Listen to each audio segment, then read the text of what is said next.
What do you find fulfilling about what you do in teaching this next generation of law enforcement officers? We're back again. I was getting it right in the middle of that. You don't show that though. All right, here we go. Take two, all right.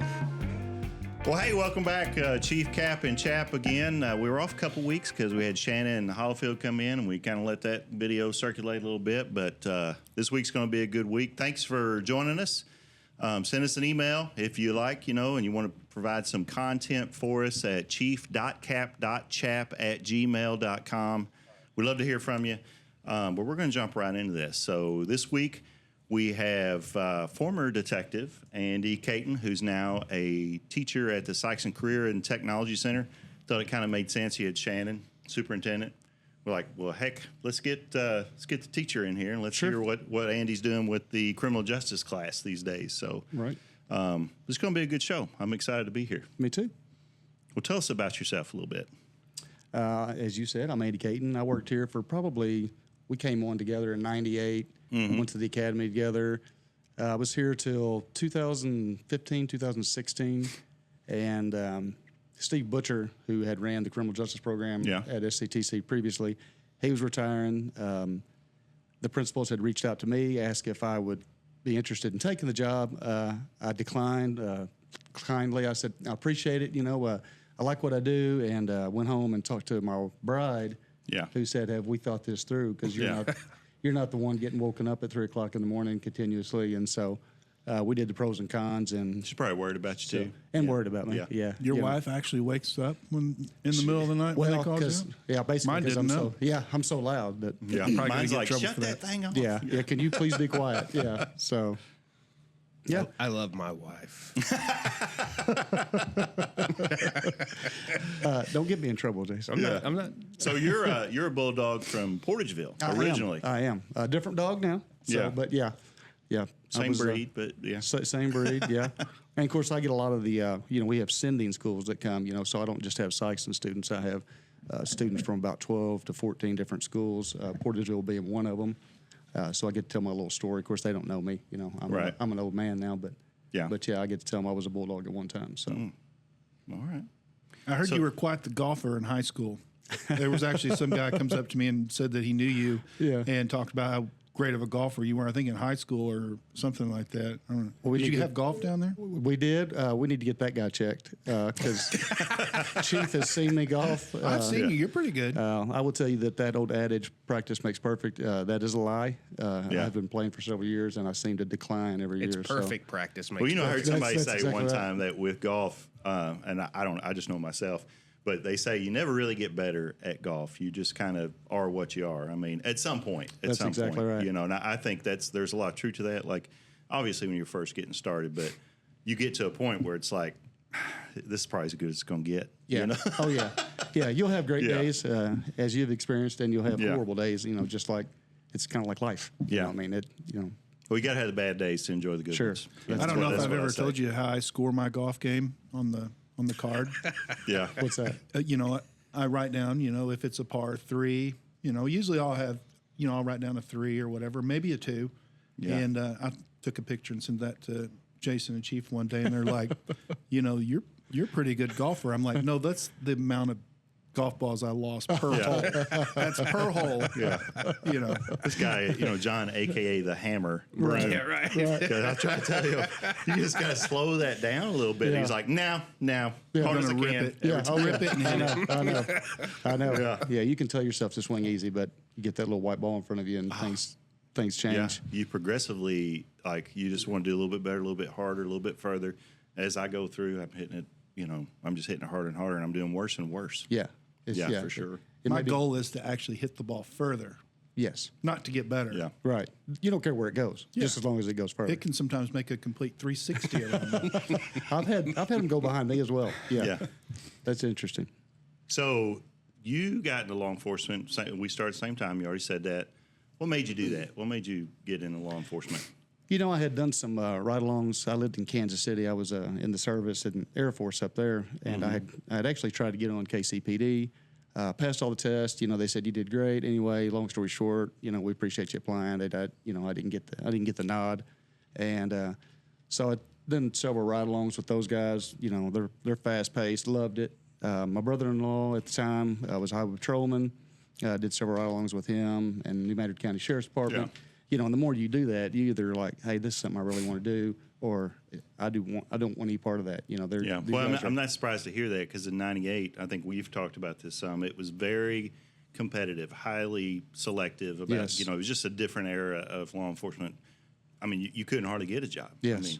Then I applied at Sikeston, and as you know, it was a lengthy process. Well worth it, but at the time, there's so many aspects to it, and you had. Kind of the old military adage, hurry up and wait. Hurry up and do this, and we'll get back with you. So, but it ended up working out. Yeah. So when you Seems came like out of the back then military, did you know that you wanted to do law enforcement, or were you? I did. Were you just exploring that and doing the ride-alongs, or? I was pretty sure that was the avenue I wanted to take. I came back home and I needed a job. And I was like, oh, I got to do something. One of my jobs was to haul missiles in the military. There's not a lot of demand for that in the civilian world. But but along with hauling missiles, you haul them in a truck. So what do? You drive a truck. So before I left Kansas City, I got out of the military, did my 4 years active duty, and then I continued on for the next 16 years and reserves or whatever. So retired there, and while I was out, I had to go get a job in Kansas City, and so I go to the job service, and they're like, "What do you do?" I'm like, "Well, basically, I drive a truck." And so he says, "Well, we've got FedEx driver, we've got UPS." I'm like, "That sounds good. What about this?" And he said, "Well, we have a trash truck driver, a route driver." And I was prideful. I'm like, "I'm too good to drive a trash truck. I'm not going to drive a trash truck." And they said, "Well, it pays like $200 a day, and you're talking 35 years ago." And I'm like, Daddy can drive a trash truck. So, Which, by the way, is I know this just from working here, is a huge demand for any city. Just getting rid of the trash. The city obviously goes through a bunch of bid processes. Sunny Solid Waste is one that we've used for several years. They do a great job. But that's a big responsibility, honestly. So it is, and it was paid. People don't know that. They don't understand that, right. So it's paid by the day. So I did my route. I saw my supervisor once a week. I did my route. I had my two, what they call helpers on the back, the guys that throw the trash. And those guys, I came in. Now you're dating yourself, because they got a mechanical arm now that does that. Yeah, but they couldn't work as fast as Booger and Pumbaa, who were my two helpers. So I think you've told me that story before, and you said you're only as good as the guys. That's exactly right. And their driver had retired or whatever, and it's almost like synchronized swimming. It's everything is a fluid operation, and you have they had that truck going, and that driver knew how fast Booger was running, how fast Pumbaa was running, and they would sling it. Of course, I came in, and I didn't know those guys. I didn't know anything about trash, and so I would stop, and they would slam into the side of the truck, and they'd look at me in the rearview mirror like, "Come on, man, you got to get this down." So anyway, once we did get that down, I'd go in at 6 o'clock. I'm home. Yeah. I'm home or whatever at 10 a.m. Getting paid for the whole day. So go work out, take a nap, rinse and repeat. So I know you well enough to know that you asked them where they got their nicknames from. Surely. I did. Pumbaa actually looks like the character Pumbaa, off the Lion King. Off the Lion King. Yeah. You may want to know what this next guy's. I'm just saying. I learned real quick. I asked, but I didn't really have to after a couple of days. Yeah. Figured it out, didn't you? Yeah, he does not believe in Kleenex. He's just he's snotting. He literally has boogers on his face. Wow. But hey, he could throw some trash. That's all I know. Yeah. Wow. So I say you were a detective, but you obviously you come in. We were in fire division together. Then you went to patrol. You were a field training officer for a number of years, and you were in detective probably the longest period of time. Right. Before you left and retired from that, but. So you started in '98. What year was it that you left here? Left the department? Yeah, left the department. 2015, I think. Okay, that's what I was thinking. I wasn't 100% sure about that. Yeah. So Just to date you, I know your badge number was 209, right? It is. Yeah. There We're was, at 560 now. I know. FYI. Yeah. You know, I still have a radio. You know. yeah, somebody said my badge number at one of our last meetings. Oh, it's Kim's retirement. Kim Beaver's Yeah. Graham, our dispatcher. She just retired.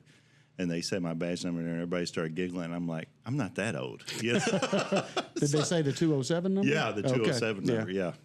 Yeah. That's. I hear some of these numbers. I'm like, oh my gosh. Yeah, it's hard to believe. They're like, it wow. really is. I tell some of the young guys my number, and they're like, they look at me like, "Where's your cane?" You know, I'm like, "Yeah, I'm old." So, what did you like best about working, fire patrol, detective?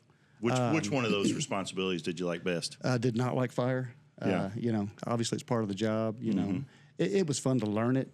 However, I would rather get in a gun battle than go into a burning house. I feel like I have some control Yeah. over it. Fire is so unpredictable that I'm Right. like, I'd go in. It's different. Yeah, I'd go Yeah. in. But you get your helmet melted a little bit Yeah. a couple times, and you're like, I don't want any part of that. So, Well, what I didn't like about it, I probably said this, is just the reactive nature of it. So, in patrol division, you can proactively go out and obviously patrol, and in fire division, oftentimes you're doing different chores, maintenance training.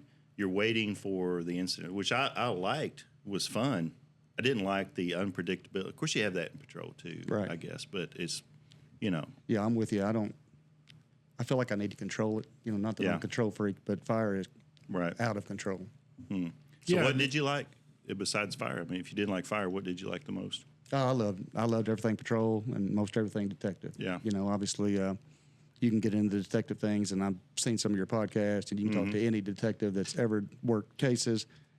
It's always the children cases. You have those, and Right. Yeah. There's a couple that stuck with me to this day. And especially whenever you have children the same age as the victim, and that really hits home. So, but at the end of the day, you do all these things, and it's because you end up helping the victim. Yeah. You help the victim or help the victim's family. Right.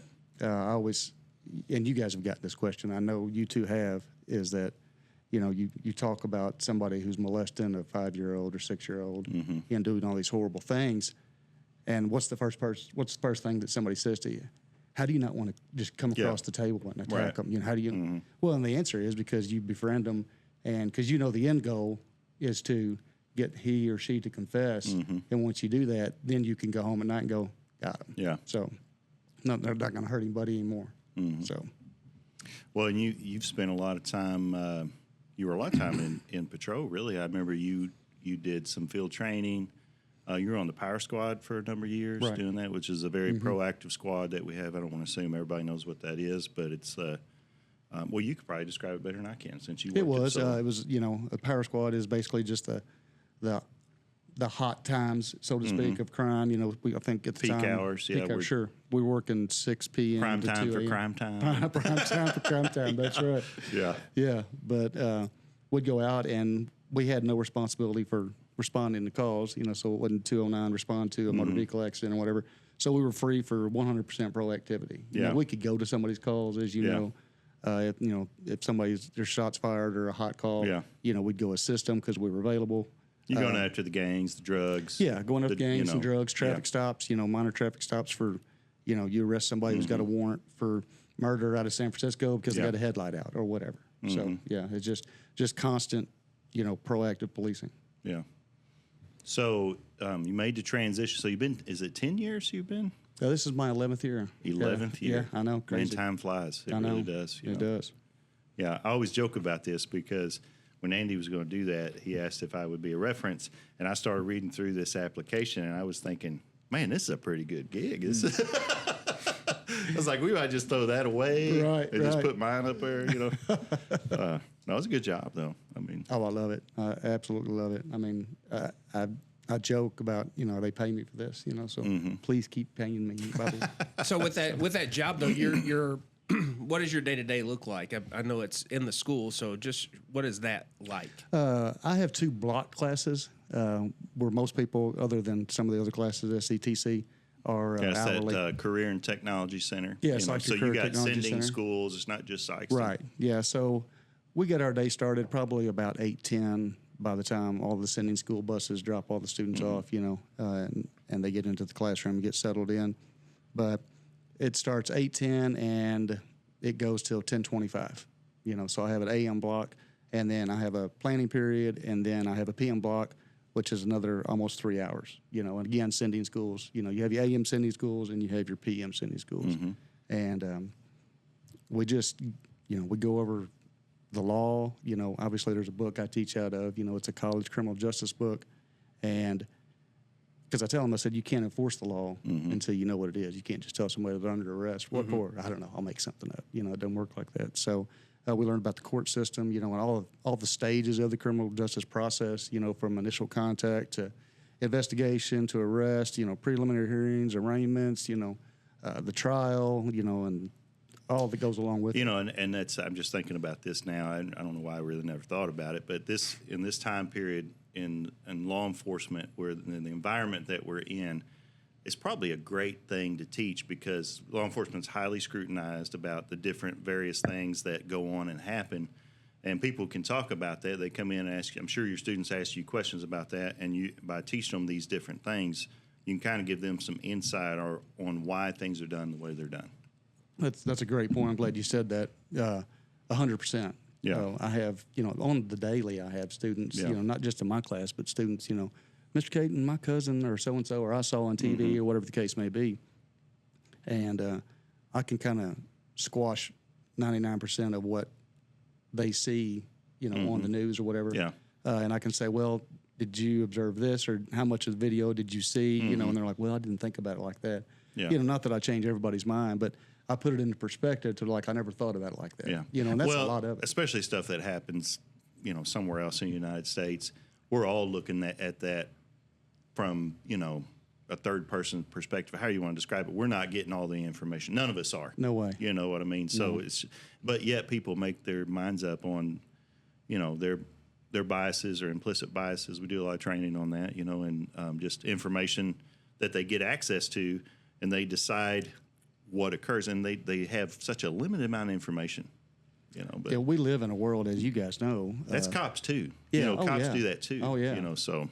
But we live in a world and my mom and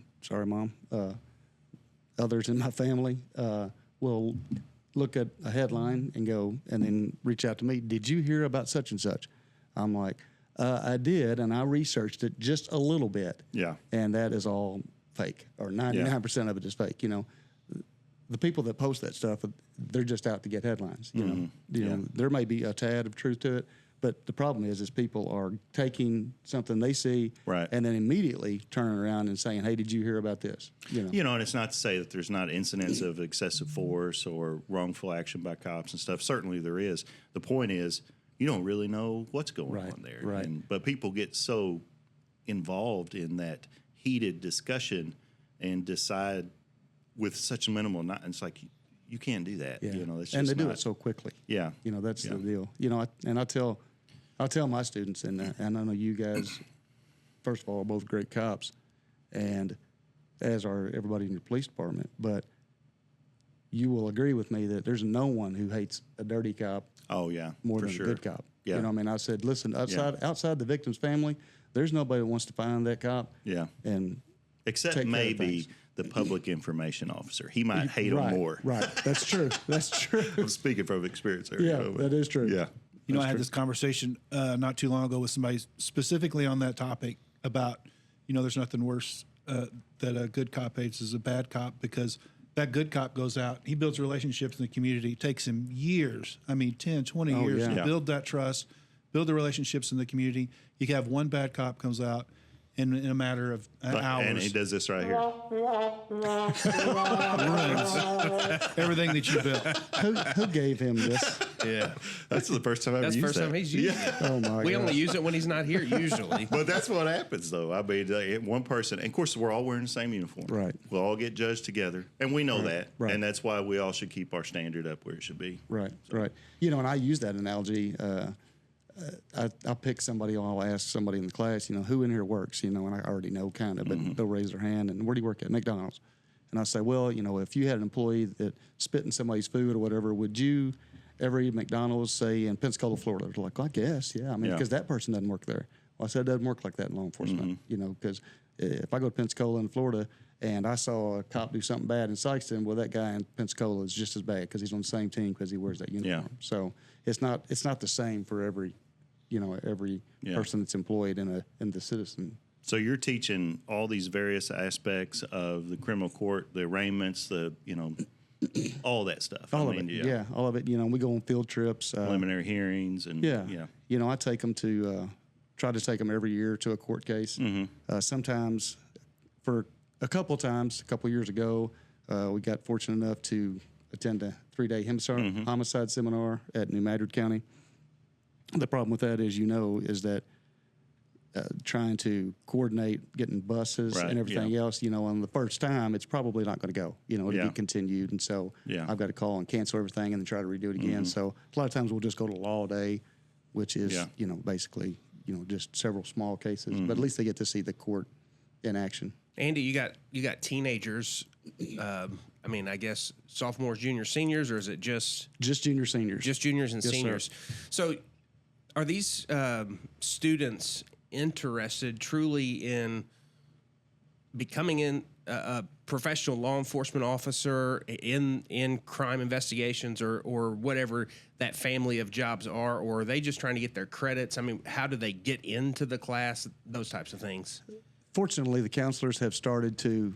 My first couple of years, it was just kind of they put Johnny here and Susie there, or whatever, you know, in the Career Tech Center.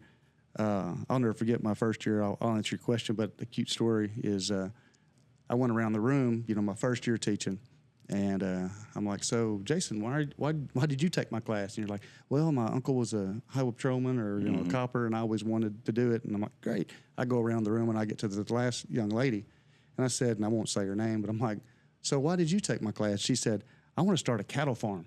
And I'm like, okay,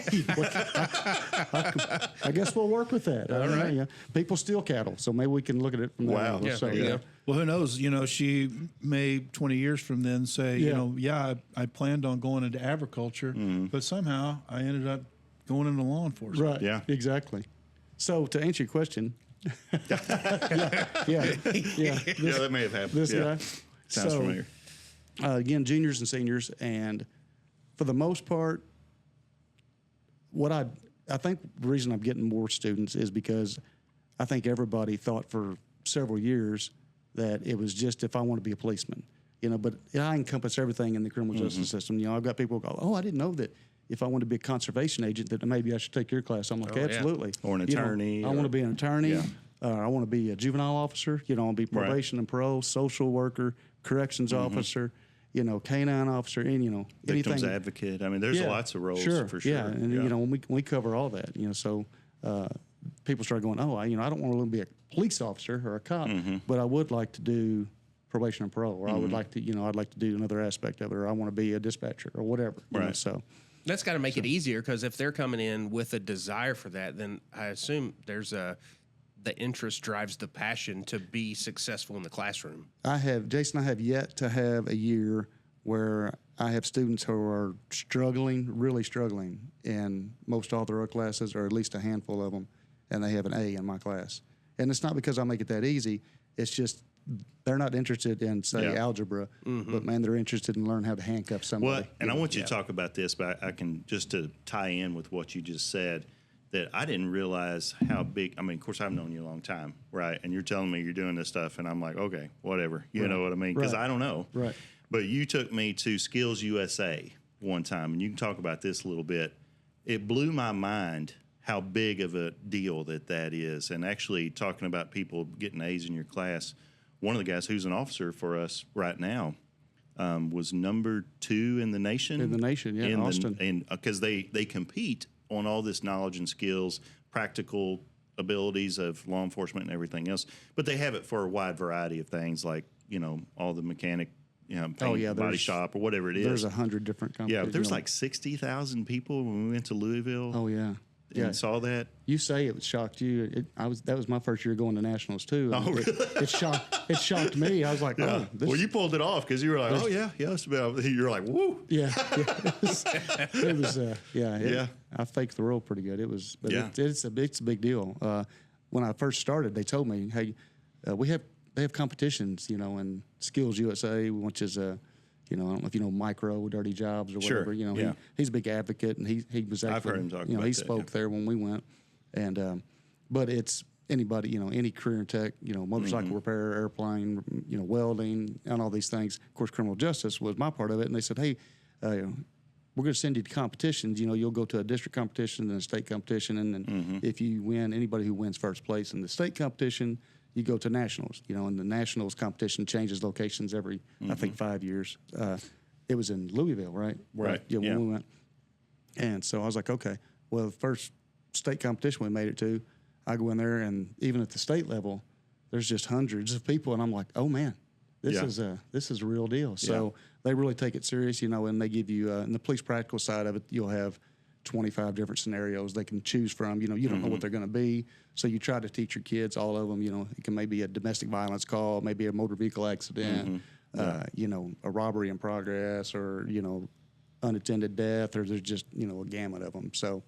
You prepare them best you can, and then that year we won the state competition, first place. And so you're just preparing them best you can. Yeah. They do like mock crime scenes. They'll lay out a dummy with maybe a pretend gunshot wound, evidence laying around, and then they come in there and process the scene, and they're being judged on how they preserve evidence, and go through their gather information, the whole nine. I mean, It's really neat. Yeah, and that's what I tell them. I say, listen, I'm not going to teach you guys like a watered down version of it. I'm going to teach you just like I did. So when I got called out 3 o'clock in the morning for a homicide, I'm going to teach you how to process it just like I did. And how to take the pictures and how to diagram it and how to collect the evidence. And start the chain of custody evidence. And everything that goes along with it. And then we take it to the next level and then start talking about the court process. And so they have to write a report on. You've all heard the pen is mightier than the sword. So. And you all know this saying, but if it's not in your report, what's that mean?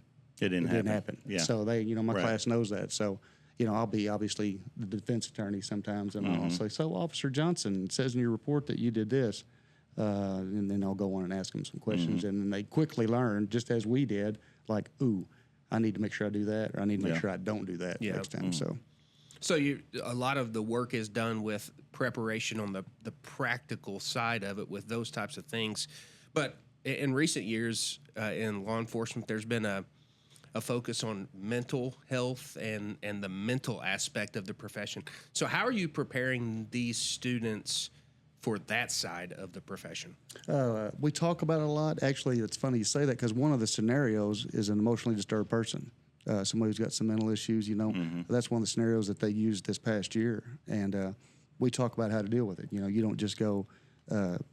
go in and start, grabbing them and throwing them down because they're acting different than somebody else might. And so we talk about the different medications that people may be on or maybe not on that they need to be on. They're not on them, and the help that they have or the trauma they've gone through, and to kind of treat them with kid gloves, so to speak, until it's, something you can tell right away. Yep. I tell them that you can tell right away because I will play the part a lot of times, because I've seen it, and I'll play the part, and I'll correct them if they're not doing it. If they come in and go, you need to get up, I said get up, or whatever. And I'm like, I'll time out, and I say, hey, listen, I was clearly showing that something's going on.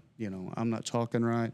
I'm incoherent and all the things a lot of times that go along with some mental issues, or mental issues in combination with some kind of illegal substance, which is obviously... Or diabetic or anything. Diabetic, yeah. We talk like about that. the, not mistaking somebody who... So they're using that scenario in competitions too? Yeah, they are. Oh, wow. Yeah. That's neat. Mm-hmm. Yeah, I know y'all do the vehicle stops. Y'all do... Oh, you have the firearms shoot, don't shoot simulator. Right. I mean, they get the full... I mean, they actually have... police gear that they put on them and stuff like that. I mean, it's the full right. deal. Yeah, we have the same gear that obviously I chose the same gear you guys have because I was used to it. That's what we use. So actually, that's funny. One of the students yesterday said, "Mr. Caton, when do we get like the real gear?" That I said that is the real gear. They're like, "Oh, really? It's the same stuff." I'm like, "Yeah." They're like, "Oh, okay, cool." So yeah. Yeah, no real gun. Or no real gun. We've got the blue. Now the we do blue have. dummy gun. They are. I guess my 5th year. I guess the companies that make these, fake guns or whatever, are the blue guns. It used to be red handle guns. Same thing. It's just the same make and model of whatever gun you want to choose. but they came up with real weight guns. So at least Oh. at least it gives them the real Yeah. weight. Whether a suspect drops it and you can hear it, or you feel it on the person, or just them putting it in their holster and feeling the weight of, hey, this is. Do they talk about how heavy that stuff is? They do. They're like, wow. When we really load it up, because it's got the real weight taser, real weight. Obviously I've got ASP, expandable batons. Sure. Mace, everything's real weight. So, I've got vests in there that they're old school vests, so they're actually even heavier than the new stuff. So they put all that on. They're like, you wore this every day, all day long? For like, how long did you wear it? I'm like, all day, till your shift was over. So What about for the emotional toll on the officers or the people in law enforcement, those students? Is there a part of the class that deals with them, the stress that they'll deal with, how they carry work home with them, those types of things? Do you touch on that at all? I do a lot, and probably 100% of it is just from my experience. Okay. I'll tell a story or whatever. They're big on which doesn't hurt my feelings. I'm a storyteller. Like, the other kids would get the new kids and go, Mr. Caton, tell them about the one deal. So I talk a lot about it and say, listen, this is all great. I said, but keep in mind, you see things that normal people aren't most supposed to see. Right. And that's just what it is. And I always tell them, and it never really hit me until I started teaching and I started going over all these scenarios, and I'm sending these students on these, these calls for service. And it dawned on me, I said, you got to keep in mind that 100% of the calls that you're sent on is because something bad happened to somebody. Right. 100%. And you can see them going, man. And I said, now that varies, somebody may call and say, my neighbor's playing their music too loud. But to that neighbor, that's bad. They're working shift work. They're trying to get some sleep. Yeah. The next call, maybe somebody just got shot. Obviously, that's bad. But 100% of them is bad. Somebody's been in a vehicle accident. Whatever it is, you're going because something Have bad. you had, like, I'm sure this probably happened in 10, 11 years now of you doing this class, but maybe kids coming up and telling personal stories, asking for clarification or help or whatever? Yeah. Oh, yeah. Yeah, constantly. Really? I need to get attorney fees. Some counseling. Yeah. Counseling fees. And it's not just students. Yeah. It's staff, and I'm glad to help when I can. I do the same thing to other people. I may go to the welding guy and go, hey, how would you do this? Or whatever it is. Right. So I'm happy to pay it forward, and if I know, I'll know. And if I don't, I'm like, I'm not really sure. So how many kids have you seen actually leave school, graduate, and then, of course, they can't go right away. That's part of the problem. There's a gap there between 18 and 21 when they can become peace officers. But we know some of those kids that were in that class are officers. How many do you think you've seen actually? A lot of them, and I've got several. I had like 5 this past year that graduated that went into the military, and they're MPs. So the military police, because you were talking about that gap, Right. and we discovered, we being me and other students just talking about it, because I said the biggest hang up is this gap. 18 to 21. If you want to be a peace officer anywhere, you have to wait. And so I said, unless you go into the military. I said, then at 18, you're a full-blown police officer, so you can go in, do your 4 years. You're certainly old enough to come out into the civilian world and pick right back up where you left off, and any department will be glad to have you, for the most part, as long as you didn't have any serious incidents in the military, and that, that military is going to stay with you on every resume that you fill out for the rest of your life. You got an honorable discharge, and your, employers, as you know, you guys look for that, because the discipline that goes along with it, so. So, personally for you, you spent all this time both in the military and as a law enforcement officer, and now you've kind of had this life change over the last 10 years. So what do you find fulfilling about what you do in teaching this next generation of law enforcement officers? And of course, you heard me say it earlier. I just love it. I smile when I get up. I'm smiling going to work. To be able to show them what I know. I've had students come to me with their calculus homework, and they're like, "Hey, Mr. Caton," I'm like, "No. That's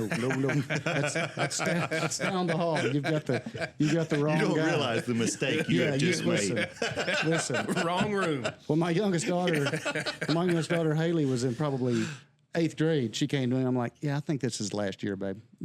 After this year, you better go talk to mom, because Right, I'm struggling here for the 8th grade stuff, but teaching them, seeing the glimmer in their eyes, they just get excited, and you see these people who are hands-on. Like I said, they may be struggling in their other classes, but they just can't wait, to come to my class. And it's not because I'm a great teacher, but it's because they're passionate about what I'm teaching. Yeah. Yeah. Well, a lot of times, we do a lot of training here, of course, and you can only take lecture for so long. Right. When you actually can get hands-on, I think learning really escalates. Yeah. And people get involved and they have fun doing it. Right. So. And I can, obviously you can tell, you can read the room, even with students. And you're about 40 minutes into talking, and if you'll turn to page 312, and they're like nodding off, you're like, all right, hey, everybody get up, let's take a break, and then we'll start doing some practical stuff. We'll work a crime scene, or, we'll do traffic stops, using the Tahoe that was so graciously donated. A couple years ago. Yeah. And, we used that and got a couple of suspect cars donated that we used. And so you get a mixture of the bookwork that they have to have to make it make sense. And then you go, hey, you remember what we talked about this? Let's go do it. And so. Yeah. Well, that partnership, you talk about donating, older police vehicles and stuff like that. We want to see you succeed because that makes it easier for us to succeed. You're kind of creating a spark, if you will, in these kids' mind about a possibility of a future in law enforcement. Maybe most of them won't. Right. Some of them will. Obviously, we've seen that happen. Oh, yeah. And who knows if, that may have been a thing. And oftentimes I think is because when they come here and talk about that class, some of them really enjoyed that. They wanted to at least try it out. And this job's funny because if you get in it and try it out, it can be pretty addictive. It's rewarding in a lot of ways, and it's exciting. Yeah. For sure. To jump back to what I said a minute ago when I was telling the students, I said, 100% of your calls are because something bad happened to somebody. And so I said, why would you do that? Why would you go to a job where 100% of the things that you're sent to do is because something I want to bad drive happened? fast. You get that. Yeah, you get that. Yeah. But they quickly get it and they answer, and some of them answer with a question mark to help. And I'm like, yeah, exactly. Yeah. That's exactly why you do it. Yeah. I can imagine, though, that with the years that you were in law enforcement to now, as you're teaching, there has to be some differences in the way things happen in law enforcement. And so what are some things that are different that you're teaching these students now that you didn't have to deal with or wish you had the opportunity to use that they will have the opportunity to use? Like Chat GPT. Like exactly. Don't laugh, I use it too. Remember, I'm a teacher. So it's pretty handy. Yeah, they make quizzes real quick. I need a quiz on the Fourth Amendment. Boom, there you go. So one of the things is body cams. When I was on the street, that wasn't really a thing. If it was in its infancy. Very few of them. Very few of them. Even when we got it, just a handful of them were passed around. They're and expensive. shared. They cost a lot of money. Yeah. Yeah. It's a must-have now, obviously. So I talk about that. And I talk about even cell phones. Every call you go to is going to be videotape. I talked about technology, the tasers. Of course, it came out when I was still here, but it was new and upcoming. And talked about a lot of the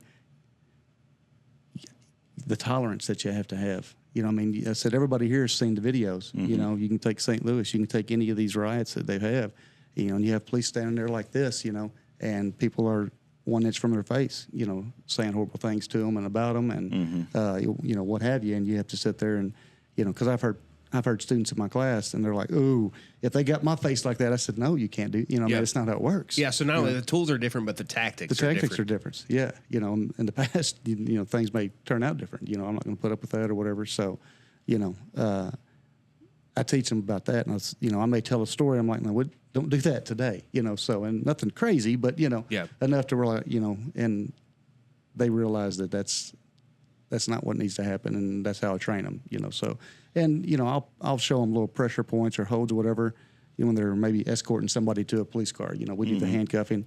And I say, listen, if you do this little move that causes a little pain compliance, I said, only do it until they comply. That's the whole purpose of it. And I said, if they do it, if they do what you tell them to, you know, hey, walk to the car or sit down in the car or whatever it may be. Yeah. Is I said stop doing the pain compliance because they comply. You know, don't keep on the pressure point or whatever it is. So, was the transition from being a detective to a teacher, was that difficult? Did it take you a little while to kind of get accustomed to that? yes, It seems did. different. Yeah, it does.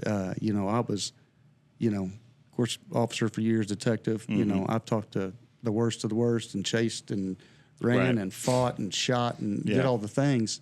And I tell you what, my first day of teaching, looking at these juniors and seniors, I was shaking in my boots. You know, I'm like, you know what I mean? Well, you know, and I've told you this, but it's 2010. I did a little bit of substitute teaching, and so I know what you're talking about. It is.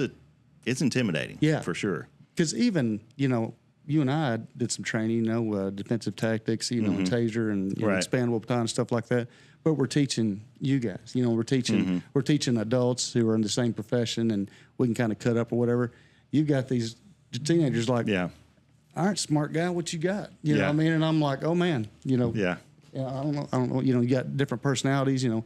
In the police world, everybody's kind of in the same boat, you know, and they have the same job, but you get these students, they come from all different backgrounds, you know, and you know, you don't know what you're getting. I would imagine because you were in detective division a long time, and one thing, you know, and of course you were too, and I mean that you had to do was to develop a rapport. Yeah, 100%. And so I'm sure that paid off in that scenario where Yeah. you kind of knew how to approach people and their different personalities. You know, and I learned this real quickly, and it was one of the teacher quotes that really stuck with me to this day is, I think my first year, and of course they give you teacher books, you know, first year teacher books, and I'm reading through them, and one of the quotes was, they don't care what you know until they know that you care. Right. You know, Yeah. so that really, you know, there's a lot of truth to that, you Yeah. know.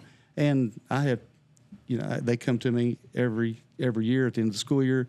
I've had probably 10 or 12 students from last year and the year before already reaching out to me. When can I come visit? When can I come visit? You know, because, you know, I treat them with respect, you know, and I show them things and try to be a mentor to them. And so they really appreciate it. Well, I'm not real surprised by that because I think you did a really good job in field training when you worked here. I mean, thank because you. you trained a lot of people. And of course, you have a real outgoing personality, and you are the king of analogies. So you can break things down. I always make fun of you for that, but you do break things down to where people can understand it, and I think that's really important in that role. It really for helps sure. with these teenagers too.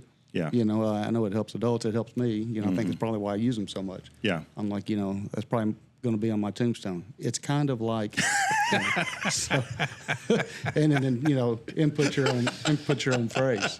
So, Yeah, that's 100%. good. You know, I always liked your ability to be able to stick your foot in your mouth my sometimes. gosh. And we won't really talk about some of those stories because it's probably not too appropriate. But one comes to mind. I'm sure you know an interview that you had with a gentleman. Oh, my when you were gosh. talking about opinions, and that everybody had one. yes. Yeah, we don't need to talk about that. Yeah. I'm sorry. Yeah.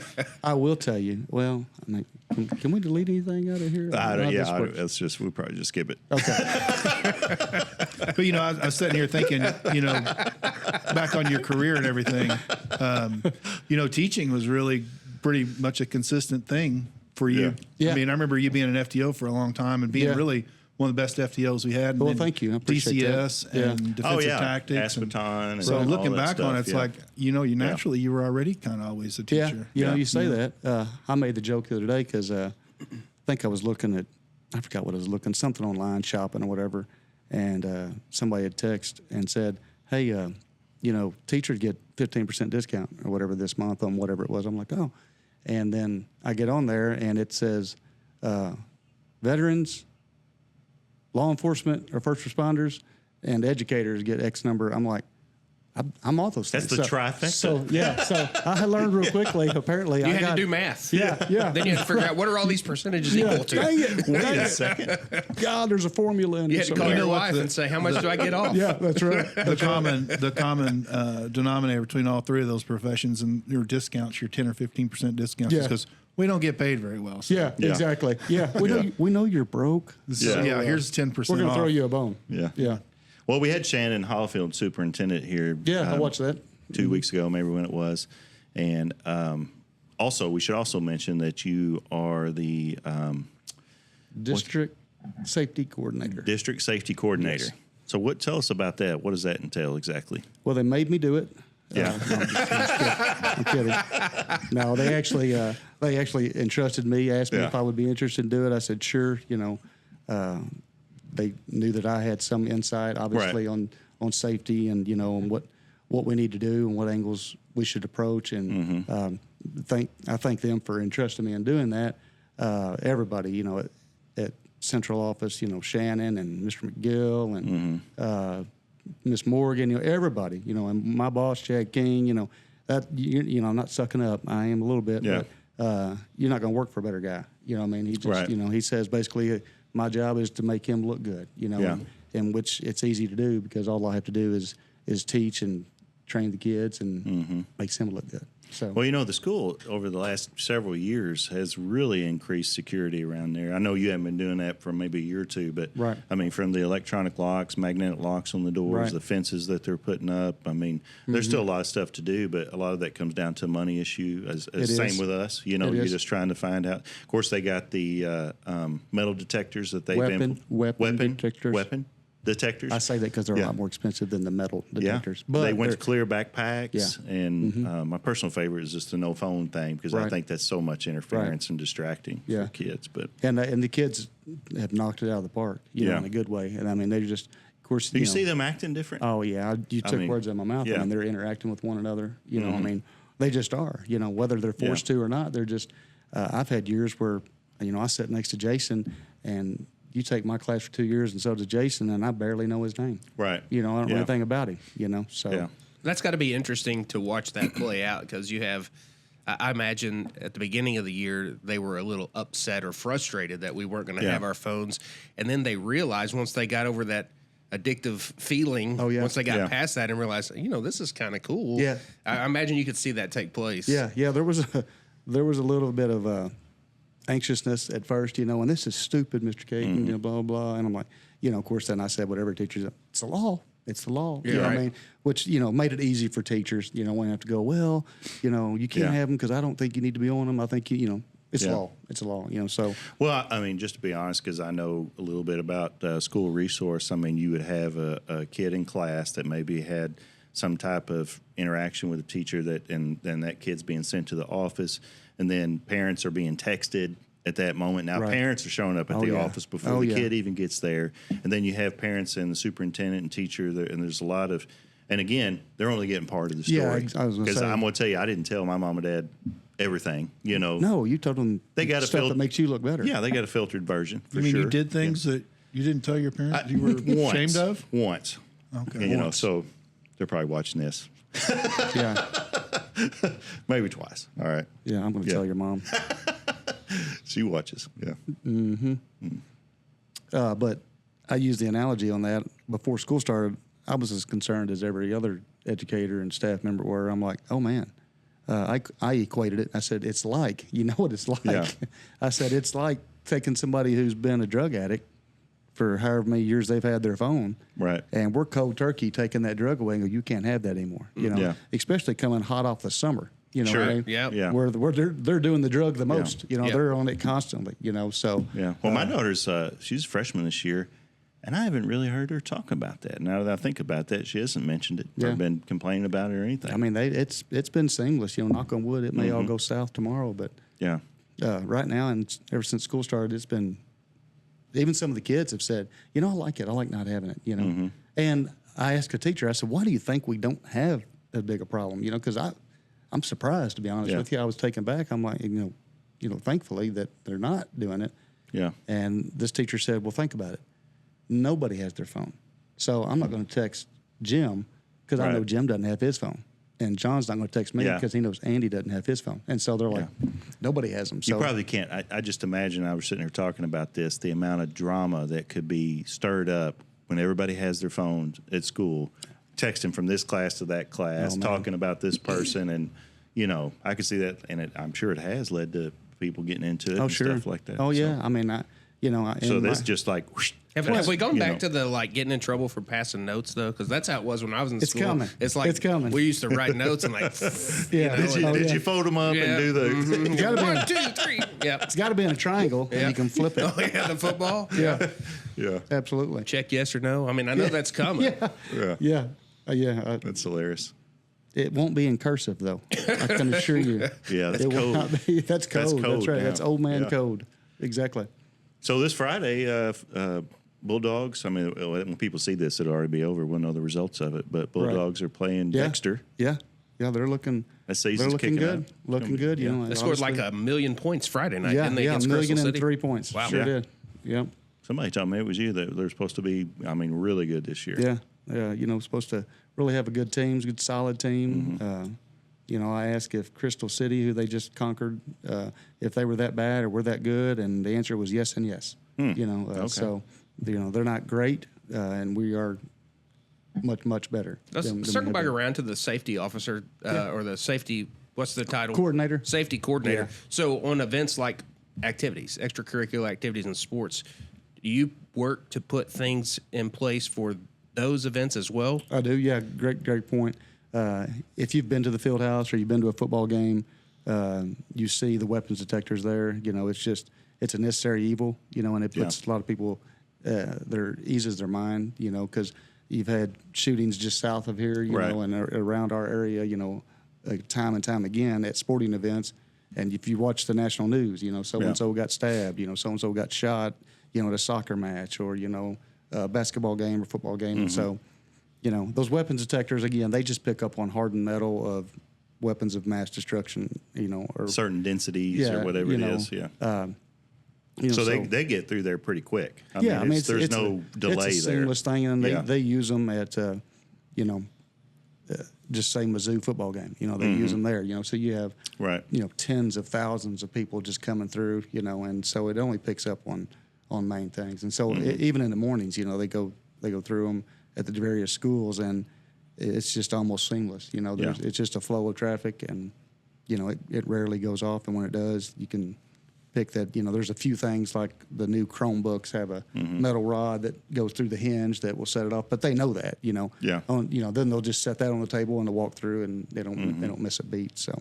Yeah, it's a shame, and I think I've said this before, shame that you got to have that in this day and time, but you do. It is. But it also, I always think about if I'm a kid going to school, knowing that school shootings can happen in, you know, various places across the nation. Right. That gives you a little added, you know, level of security and safety in your mind and puts you at peace so you can just focus on school. Yeah, you know, and I told Ms. Hollifield, Mr. McGill, and the others, you know, I said, my motto is, whenever I said, hey, I think we need some weapon detectors, or I think we need this added layer of security, I said, listen, I don't want it either. You know, I don't want our schools to look like a prison, and they're not going to. You know, they're going to be decorative fences or whatever, but they're going to serve a purpose. And basically my motto was, if God forbid something happened today, you know, whether it be an active shooter or whatever, I said, would you do something different tomorrow? I said, well, would we implement something? Yeah. And if the answer is yes, then why would we wait? You got to know start what I mean? working toward that. Yeah, you know, and within our budget, if we can afford to do it and we can get grants to do it, we need to do it. Yeah. Imagine thinking about like natural disasters as well, earthquakes, tornadoes, those types of things that are also unpredictable and completely out of your control. I imagine those things kind of raise the bar of stress They do, as well. you know, and all of the new buildings that we have, like Wing, you know, and some of the other, you know, I guess, is it? Lee Hunter. Lee Hunter, yeah. Lee Hunter, yeah. And some others, you know, of course, we got the FEMA building at kindergarten, you know, which was implemented. And all of those new buildings, all the new schools, and all the schools going forward have a higher fire protection. They're earthquake rated, you know, because obviously we live on the United Fault. So they thought ahead, you know, instead of waiting, they thought ahead and made that extra bump in you know, the stability of the structures, you know. So now some of these other ones, you know, you do what you got to do, you know, and we're always trying to get more money, and you know, just like everybody else is, you know. So yeah, you know, that's one of the things I was kind of thinking about talking about this conversation is, you know, I've noticed in the past several years, the safety is constantly evolving. It's like, you know, you never come to a new school year thinking, oh yeah, we're safe enough. No, there's always some new technology year after year. It may even be in the middle of the school year where you're bringing something out, so it's constantly evolving. That's something to be pretty proud of. Yeah, it is. And we have several stop the bleed stations. So if somebody, say there is a tragic accident, or somebody, cuts their leg on a piece of glass or something, and it hits a main artery. We've got all these stations, just like the defibrillators, the AEDs. Well, especially if you're in like a shop class or something like that. I mean, accidents can take place. We have welding over there. Which I don't want to do. I'd burn my arm off. Right. So of course we have auto body. All those things, like you said, they're machinery. And you can be dangerous. Yeah, you've got 17, 18-year-olds, operating those, and they're learning how to do them, but accidents happen. So. Yeah, accidents can happen for sure. Well, so I got a question for you. What do you miss? What do you miss most about coming into DPS and working every day? Like if you had to pick one thing, man, I really miss that. What's that one thing? Well, I'll tell you, there's a couple, and I'll tell them myself. One of them is a generic answer, and it is the camaraderie with the guys and gals. Not that I don't get along with the teachers, I do, but there's just, you're in your classroom, I'm in mine, and we rarely see each other throughout the day. Where in the police world, we're showing up to teach the same class, the same call or whatever. Right. So, you're counting on me, I'm counting on you, and so on and so forth. So you're kind of brothers in arms, so to speak. And it probably comes from the military when you're in the military. It does. Yeah. So everybody's in the same boat. Not that everybody's not in the same boat teaching, but sure. Yeah. You just don't see each other. I'm not. I may pass you in the hallway. I see you at the in services or whatever. But outside of that, it's kind of a struggle. Right. The second thing that I really miss is being able to use the bathroom when I want to. Just to be honest, I remember my first year. I'm like, you're like, Johnny, you're in charge. I'm like, I really got to use the bathroom. I'm like, but I just can't leave. So what do I do? So you learn to your whole routine gets structured. So when you have that 5 or 10 minutes between each class, you make it count. Yeah. Keep in mind, I don't have 5 or 10 minutes in between. Oh, really? Because I have a 3-hour block. Oh, goodness. Yeah. So I see all these other teachers at the 51-minute mark or 47 or whatever, and I'm like, wish I could go. You watch what you eat in the morning. Like, I'm not having the biscuits and gravy. Yeah. People are like, hey, can I get you a chorizo burrito? And I'm like, I'm good. Do not go for chorizo. No, I'm good. Yeah. Oh, goodness. That's hilarious. That honestly was, and even after the summer, I told my wife, I said, about a couple of weeks out, I was like, I got to start training. I got to start training for using the bathroom, and holding it and doing this. I know that's a little. Yeah, we're all secretly TMI. jealous, and maybe not so secretly, that you get this summer off, and all that stuff. That's right. Yeah, I do. I know. Thanks for I see you driving down the road in the middle of summertime in your Jeep going to play golf. Yeah. I'm like, yeah. It's not all bad. I make the joke, or I had somebody. I think I forgot what officer it was, but they're like, man, I'm jealous of that teaching deal. I said, but I don't think I could go 3 months without getting paid. I said, oh, I get paid.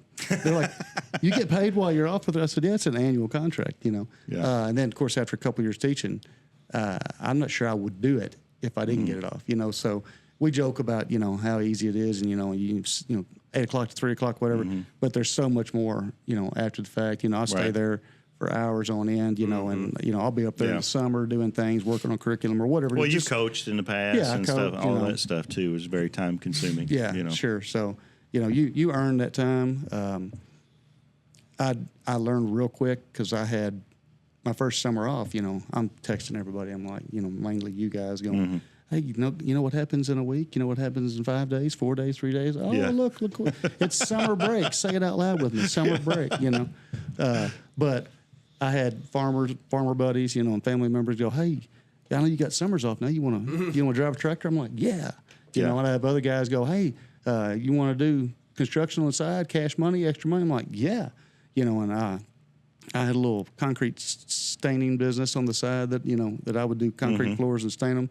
And I'm like, yeah, I'll make some money. And anyway, long story short, when school started back, I'm like, I'm not doing that again, because I was really get a break. I was not refreshed and I wasn't ready to go. So I was like, good. Yeah, that teaching, I think it because you got to be mentally prepared and ready to go. I mean, honestly, this sounds kind of corny, but you got to go in there and really inspire people. You can't just go through the motions, because you're going to fall on your face if you do it that way. You know, and my one of my rules is, I said, hey, because like, Mr. Caton, I'm just so tired. Can I just sleep? I said, no, you know the rule. And of course they do after day one. I'm like, if I can't sleep, you can't sleep. Yeah. I said, I can't sleep. So I said, if administrator comes in here and we're both sleeping, you might get in trouble, but I'm looking for a job. Yeah. You know, so. We're hiring. Well, the school's doing, I think, your class, and of course now they got Eric Dunn doing fire science and EMT. Right. It's really got a good for first responders in our region. I mean, it's great. I mean, because it's really pointing people toward those areas of service that we need in every community, and even if it's not ours, you know, that they're maybe Cape or New Madrid, wherever. I mean, so that's really important. We need to get Eric in here and talk about fire science too. Mm-hmm. You know, it really reminds me right now, we for the first time had our own police academy, which we've talked about that. And the guys in the academy right now, as far as I know, I don't think any of them have any law enforcement exposure prior to this police academy. Yeah, I and think that's you know, right. I take it for granted that people don't necessarily know how to position a car when they stop a car, or they don't necessarily know how to work a vehicle crash. And the leg up that you're giving these guys right now, that information and just that knowledge in that year or two that they're there, for people that want to get in law enforcement, I mean, I really don't think they really grasp how huge that is, how much of a head start that's given them. That's a great point. Yeah. You know, and I ran into that today. We were doing handcuffing and searching today, you know, and you know, we first start off just handcuffing, and I don't think about that they don't know how to handcuff and properly, you know, hold on to somebody and control them, whatever, and then pat them down. And they do the pat down at first, like you do if you've ever been to a concert, and they're like, no, you're good, go. You know, I mean, it's like a joke. So, you know, they do the pat down without any contraband, and then I'll hide the bad guys or the suspects, and then, the police officers, and then I'll hide the contraband on them. Yeah. You know, and the first couple of times they don't find it. You know, because it'll be in their sock, or you probably should say it's fake contraband. Yes, it's fake contraband. Yeah, it's fake. You don't actually have drugs. Yeah, there, no, it's funny, but that you say that, because I will tell one of the students, I'm like, they're like, Mr. Caton, can I get some contraband out of here? I said, yeah, the cocaine is in the top left drawer. You know, so other teachers may be walking by. Yeah, it's like coffee creamer. Or something. Yeah, it's what it is that dental stone powder, whatever, you know, for casting. Oh yeah. That's what I got you. That's my white powdery substance. Plaster cast or whatever. That's my cocaine. It's kind of crazy where all the places that somebody can hide some I know. on their body I know. that they wouldn't think. Yeah. And they usually put it in a place that is not really an area that you really want to check. Exactly. And that's what I tell them. You know, I said, listen, if you start getting into a private area or whatever that people, you know, that you don't feel comfortable touching, I said, that's probably where they're going to hide it. It's going to be an indicator when they start jumping around. Yeah, when they start going, what are you doing? Why are you touching me there? You know, Right. I said that should be your red flag. Yeah. Unfortunately, that's something you just got to get over in law enforcement. It is. If you're going to pat somebody down, because that's where they put the stuff. Yeah. I mean, and that's why they put it there, you know. And it really, you know, it gets to a lot of rookies, and they're like, oh, I'm done there, you know, and they get away with it. But you get somebody who's been doing it for a while, and you're digging in. So. Yeah, you're thinking to yourself, as you're doing that search and they start jumping around, oh, I'm getting close. Yeah, that's right. Yeah, there's something here. Yeah, it's playing the hot and cold game. We're like, okay, I'm hot. I'm hot. Well, we better wrap this up, man. Okay. We're going deep in this one. So You said digging in and going deep after we're talking about searches. I'm out. I'll stay as a chaplain. I ain't gonna do any of that. well, anyway, thanks for coming up here. I Absolutely. know Thank we've you talked for about having me. doing this. I'm finally glad we got here because I think this is a lot of interesting topics for people. People don't know exactly what you do. I mean, I wouldn't know if I didn't sit in on a lot of those mock scenarios and Skills USA.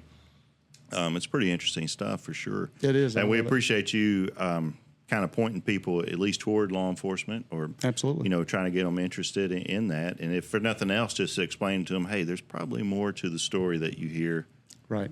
on social media. Right. You know, Yeah. so That is a fact. yeah. Well, thank you guys. Yeah. Appreciate it. What else? Email. Oh yeah, that's right. Send us an email at chief.cap.chap@gmail.com. We appreciate you guys following us, and we'll see you next time. Hold on. Hit the noise one more time. Which one? It doesn't matter. That one. All right. There you go. There you go. There you go. There it is. Yeah. It's probably not the crickets. Those are trying to be funny. Yeah. Hey, but also always take the high road. That's what Tigger says.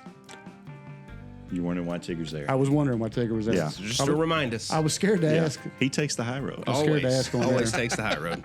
Oh my gosh. Yeah. Well, you see, guys.